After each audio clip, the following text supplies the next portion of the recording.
12번째 시간입니다.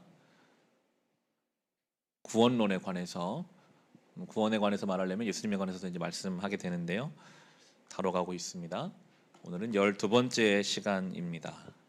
우리 책 160페이지입니다. 믿음과 이제 구원에 관해서 오늘 나누게 됩니다.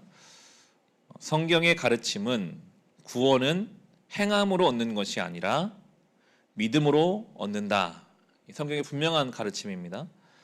사람들은 이 구원을 행함이 아닌 믿음으로만 얻는다라고 하면 기독교를 비도덕적이고 수준이 낮은 종교가 아닌가 의심한다. 왜냐하면 행함을 가치 있게 생각하는 세상 속에서 행함도 없이 믿음만 있으면 구원받는다고 하니까 사람들이 기독교를 낮게 볼 수가 있는 거죠. 물론 우리 기독교에서도 행함을 중히 여긴다. 그럼에도 불구하고 하나님은 행함을 구원과 연결시키지는 않으셨습니다. 왜냐하면 하나님은 우리 아버지시기 때문이죠. 오늘 그 얘기 풀어져 가는데 어느 부모가 자녀가 이렇게 잘하면 내 자녀이고 못하면 내 자녀가 아니라고 하는 부모가 어디 있겠습니까? 복음은 우리가 상상할 수 없는 사랑이거든요. 절대로 조건적인 것이 아니라 무조건적인 은혜입니다. 거기서 생명은 피어나게 되는 거죠. 물론 부모도 자식에게 행함을 요구하고 가르칩니다. 그러나 행함으로 관계가 유지되는 것은 아니죠. 그럼 부모-자식 관계가 아닐 것입니다. 그런 것은 부모-자식 관계라 할 수가 없죠. 다시 말해서 행함이 어느 수준 이상이면 자식으로 인정하고 행함이 어느 수준 이하로 내려가면 인정하지 않는다는 말이 아니라는 것입니다. 물론 부모-자식 간 행함이 되게 중요합니다. 자녀가 잘 되게 원하는 게 부모의 마음이니까요. 그러나 그것이 관계를 끊고 관계를 잇고 하는 것은 절대 아니라는 것이죠. 이 두 가지를 우리가 잘 구별해야 합니다. 우리가 하나님 안에서 구원받았다면 하나님은 우리의 행함을 위해서 더 신경 쓰실 것입니다. 종종 그런 청년 중고등부 사역을 할 때 그런 이야기를 아이들에게 한 적이 있었습니다. 너희들이 이렇게 구원받았고 은혜 받았는데 만약에 교회를 떠나고 하나님을 떠나서 마음대로 한번 살아봐라. 그럼 하나님이 너를 사랑하시기 때문에 때려서라도 어떤 방법을 써서라도 데려오실 것이다. 제가 부모가 돼 보니까 더 그런 것 같아요. 저 같은 이 인간적 부모도 자녀가 안 좋은 길로 가도 절대 포기하지 않을 것 같아요. 어떻게든지 때려서라도 잡아와서라도 억지로도 끌어와다가 내 자리에 앉히겠죠. 그게 부모인데 하나님은 그런 분이십니다. 그것이 구원의 여부와는 관계없이 하나님이 우리를 사랑하시기 때문에 이스라엘 백성을 통해서 보잖아요. 망하게 해서라도 성전을 무너뜨려서라도 돌아오게 하시는 게 아버지의 마음이죠. 만일 행함의 기준으로 부모와 자식 관계를 결정하겠다는 사람이 있다면 그는 분명 참 부모가 아닐 것이다. 행함이냐 믿음이냐입니다. 어떤 아이가 물에 빠졌다고 하자 아버지 건져달라고 소리치는데 그와 같은 다급한 기회를 이용하여 아버지가 아이에게 중요한 조건 10가지를 제시하면서 그 조건을 지키게 약속하면 건져주겠다. 그렇지 않으면 내가 죽도록 내두겠다 하면 그 아이가 만약에 정말 약속을 하고 건짐 받으면 아버지를 여길까요? 아버지를 여기지 않겠죠. 저 사람은 내 아버지가 아니구나. 조건에 따라서 나를 대하는 사람일 뿐이구나. 진짜 아버지는 그 아이의 생명을 걸고 흥정하는 아버지가 아닙니다. 그럴 수 없습니다. 율법과 복음의 관계를 지금 설명하는 시작점인데요. 하나님이 이스라엘 백성을 출애굽시키실 때 그들의 그냥 그 부르짐을 들으시고 그들을 먼저 구원하셨습니다. 먼저 홍해를 건너오게 하셨습니다. 그리고 나서 십계명을 주셨죠. 그들을 구원하실 때 내가 십계명 줄 건데 이거 지키면 내가 구해주고 못 지키면 안 구해줘. 그러지 않으셨어요. 일단 구하셨어요. 일단 은혜를 베풀어 주셨어요. 그리고 나서 그 구원에 합당한 삶의 방법으로서 십계명을 제시해 주신 것이죠. 이게 참 중요한 순서입니다. 다음 페이지에도 나옵니다. 십계명을 출애굽 전에 애굽 땅에 주셨느냐 아니면 출애굽 후에 시내산에 주셨냐는 매우 중요한 문제이다. 바로 그것이 하나님이 과연 우리에게 누구신가를 알아볼 수 있는 좋은 단서가 되기 때문이다. 하나님은 계명과 율법을 지키면 구원해주고 그렇지 않으면 구원할 수 없다라고 하신 분이 아니셨죠. 하나님은 먼저 구원하셨습니다. 우리가 아직 죄인 되었을 때 우리를 위해 죽으셨습니다. 그리고 나서 구원받은 다음에는 너희가 이렇게 살아야 한다. 구원에 합당한 삶을 가르쳐 주신 거죠. 우리는 이와 같은 사실을 통해 하나님은 우리를 사랑하는 아버지이시다라는 것을 알 수 있습니다. 하나님은 우리를 더 사랑하십니다. 조건에 미달되어도 하나님이 더 아픈 마음으로 조건에 채워주시기 위해서 막 애쓰면서 말할 수 없는 탄식으로 성령이 간구하면서 오늘도 우리를 인도해 가고 계시는 와중에 있습니다. 구원을 하나님과의 관계 회복이라고 정의했을 때 행함으로는 관계가 회복될 수 없습니다. 우리 중에 누구도 행함으로 의로울 수 없거든요. 하나님과의 관계는 믿음, 하나님 나의 아버지시다. 내가 이렇게 부족해도 주님 나를 포기하지 않으신다. 그 믿음이 우리의 관계의 가장 핵심입니다. 하나님과의 관계 회복의 조건으로 행함을 이야기한다면 이미 부자 관계가 끊어진 것이다.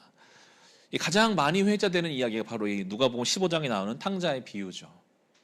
탕자가 회개하고 아버지에게 돌아오는 것만 부자 관계 회복이었습니다. 많은 유산을 다 써버렸거든요. 아버지가 너 유산 다 갚을 때까지 내 아들 아니야. 그러지 않으셨어요. 그냥 다 탕진하고 와도 오기만 하면 잔치를 베풀면서 네가 왜 내 종이냐, 넌 내 아들이다, 잔치를 베풀면서 그 모든 조건을 환원시켜주는 것, 그게 아버지시거든요. 아버지는 그에게 그동안 탕진한 비대 청산을 관계 회복의 조건으로 내세우지 않았다. 아버지이기 때문입니다. 하나님 우리 아버지시다. 그러므로 누구든지 자기 죄를 회개하고 다시 아버지께로 돌아가 하나님을 아버지라고 부르기만 하면 값없이 모든 죄를 사함받고 구원을 얻게 된다. 하나님은 구원을 우리에게 그냥 값없이 은혜로 주신 것이다. 그것은 아주 당연한 것이다. 아버지시니까요. 우리를 죽기까지 사랑하셔서 생명으로 낳아주셨으니까요. 구원은 이 믿음으로 얻는 것이지 행함으로 얻는 것이 아니다. 로마서 말씀이 우리에게 큰 위로가 되면 누구든지 주의 이름을 부르는 자는 구원을 받으리라. 예외가 없습니다. 이 로마서를 쓰는 사도 바울이 박해자였잖아요. 자기 의에 충만해서 예수 믿는 사람 감옥에 가두고 그 교만했던 사람이 자기가 구원받은 것을 보니까요, 누구든지를 쓰는 거야. 누구든지 주의 이름 부르는 자는 구원을 얻는구나. 바다 같은 사랑, 하늘 같은 사랑, 한량없는 주의 사랑이 여기에 담겨 있습니다. 그러면 율법의 의미에 대해서 생각할 수밖에 없습니다. 그러면 다 하나님이 구원해 주신다면 법 없이 마음대로 살아도 되는 것이 아닌가? 그건 또 아닌 다른 개념이거든요. 율법은 이제 좋은 예로 드시는데 엑스레이다 설명해 줍니다. 그렇다면 구원에서 율법, 우리가 뭔가를 지켜야 하고 뭔가를 절제해야 하고 하지 말아야 하고 해야 하고 성경에 또 수많은 이야기들이 있잖아요. 그럼 그것은 도대체 무슨 기능과 역할일까? 율법은 구원에서 아무런 의미가 없다는 것인가? 그렇지 않다. 율법도 우리의 구원에 매우 중요한 역할을 담당하고 있다. 성경은 율법을 죄를 깨닫게 하는 기능을 있다라고 설명해 줍니다. 그러므로 율법의 행위로 그의 앞에 의롭다 하심을 얻을 육체가 없나니 율법으로는 죄를 깨달음이니라. 율법을 좀 더 성경이라고 만약에 표현한다면 진지하게 성경을 묵상해 보시면 자연스럽게 나의 죄가 막 드러납니다. 우리가 지난 주일에 다루었던 좁은 문으로 들어가라, 원수를 사랑하라, 이런 이야기들을 들으면 이게 내 속에서 잘 소화가 안 되거든요. 나 연약함을 발견하게 하는 것이 말씀의 기능 중에 한 가지죠. 이 율법이 없다면 우리는 스스로 죄인임을 깨달을 수가 없습니다. 죄를 깨닫지 못하면 당연히 예수님께 나아갈 수도 없는 것이죠. 그러므로 죄의 문제를 해결하려면 먼저 죄를 죄로 깨닫는 것. 아, 내가 진짜 주의 도움이 필요한 인생이구나, 존재이구나. 이것을 은혜로 깨달아지는 과정이 참 중요합니다. 병을 치료하기 위해서는 가장 먼저 병원에 하는 것은 치료부터 하는 게 아니라 검사부터 하죠. 어디가 지금 병들어 있는지. 그래야 치료법이 나오니까요. 그 다음에 치료에 들어간다. 병원이 궁극적인 목적은 치료이지만 그 치료를 하려면 검사를 해야 되는 것처럼 하나님께서 우리에게 원하시는 것은 구원이지만 그 구원을 이루려면 먼저 율법으로, 말씀으로 우리의 죄인됨을 깨달아야 합니다. 철저히 인정해야 하고, 좀 아픈 시간이 있어요. 내가 이거밖에 안 되는 인생이구나. 내가 주님의 도우심이 없이는 아무것도 안 되는 인생. 이걸 깨닫게 하시는 그 율법의 기능이 여기 있는 거죠. 그것은 우리 죄를 치료하고 구원하는 것 마찬가지다. 우리 죄를 해결하기 위해 먼저 중요한 것은 자신의 죄를 깨닫고 그 깨달음으로 자신이 죄인인 것을 인정하는 것이다. 그와 같은 역할을 감당하게 하시기 위하여 하나님 우리에게 율법을 주셨다. 그것이 바로 율법의 기능이다. 율법은 마치 엑스레이와 같다. 사고로 뼈가 부러졌을 때에도 우리는 먼저 엑스레이를 찍는다. 그것을 통해 어느 뼈가 어떤 모양으로 그리고 얼마나 부러졌는가를 알아낼 수 있다. 그러나 그것으로 엑스레이 기는 끝이다. 엑스레이로 뼈를 붙일 수는 없다. 율법은 엑스레이와 같다. 율법으로 우리 죄를 발견하고 깨달음을 얻을 수는 있지만 죄를 치료하고 해결할 수는 없다. 그럼 율법으로 구원 얻는다는 이야기는 마치 엑스레이로 뼈를 붙인다는 말과 같다. 구원은 예수 그리스도를 자신의 주와 구주로 인정하고 영접해야 한다. 예수 그리스도를 자신의 주와 구주로 인정하고 영접하려면 먼저 자신이 스스로 어떻게 할 수 없는 죄인이라는 사실을 알아야 한다. 만일 자신이 죄인이라는 것을 모르면 그는 예수 그리스도 자신의 주 구주라는 사실을 깨달을 수도 없고 고백할 수도 없는 것이죠. 순서가 여기에 있습니다. 그러므로 자신이 죄인임을 정확히 아는 것이 구원에서 얼마나 중요한 단계인지 모른다. 깨뜨려지는 시간이 너무나 중요합니다. 신앙에 있어서는요. 나 자신의 그 민낯을 보는 것. 우리는요 스스로를 속이기도 합니다. 나 정도면 잘 살고 있어. 나 정도는 문제가 없어. 하지만 복음이 없는 인생은 주님 앞에서 악취가 나는 영혼일 뿐입니다. 그 누구도 주님 앞에서 의로울 수 없습니다. 이것을 깨달아야 그 영혼의 죄된 악취가 내 코에 맡아줘야 그때야 주님이 간절히 필요함을 구하게 되거든요. 그래서 자신이 죄인임을 정확히 아는 것이 얼마나 중요한 단계인지 모른다. 이 말이 나오는 거죠. 하나님은 그걸 위해서 율법을 우리에게 주신 것입니다. 율법이 없었다면 우리가 죄인인 줄 몰랐을 것이고 우리가 죄인인 줄 몰랐다면 우리는 예수님이 우리의 구주이신 것을 몰랐을 것이다. 예수님이 구주이신 걸 모른다면 당연히 구원을 얻지 못했겠죠. 그래서 바울은 율법을 설명할 때 초등교사라는 말을 씁니다. 이같이 율법이 우리를 그리스도께로 인도하는 초등교사가 되어 우리로 하여금 믿음으로 말미암아 의롭다함을 얻게 함이라. 율법이 그렇게 우리를 그리스도가 필요한 인생인 것까지 우리를 인도하는 역할을 합니다. 우리의 행함으로 말미암은 것이 아니기 때문에 구원은 오직 은혜다. 만일 구원이 행함으로 말미암았다면 구원받는 사람들은 자랑을 했겠죠. 내가 이렇게 열심히 해서 구원받았어. 자기 공로가 됩니다. 하지만 구원은 율법으로 말미암은 것이 아니고 믿음으로 된 것이기 때문에 우리는 구원에 대해 자랑할 수 없다.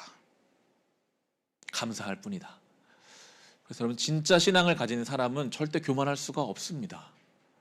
오늘도 내가 은혜로 살고 있으니까요. 은혜가 깊어질수록 고개는 숙여집니다. 은혜가 깊어질수록 감사가 넘쳐납니다. 내가 오늘도 하나님의 은혜로 살고 있으니까요. 숨 쉬는 것도 하나님의 은혜요. 이 하루를 내가 걸어다니는 것도 주님의 은혜이니까요. 우리 안에 교만도 감사가 없음도 이 구원의 감격과 깊은 연관성을 갖는 거죠. 그래서 예수님 당시에는 바리새인들 예수님이 공격하신 것이 이런 이유였습니다. 당시 바리새인들은 율법을 지킴으로 구원 얻는다고 생각하고 가르쳤습니다. 자신의 행위를 드러내려고 했고 자신들을 자랑했습니다. 그래서 그들은 전혀 엉뚱한 종교인이 돼버린 것입니다.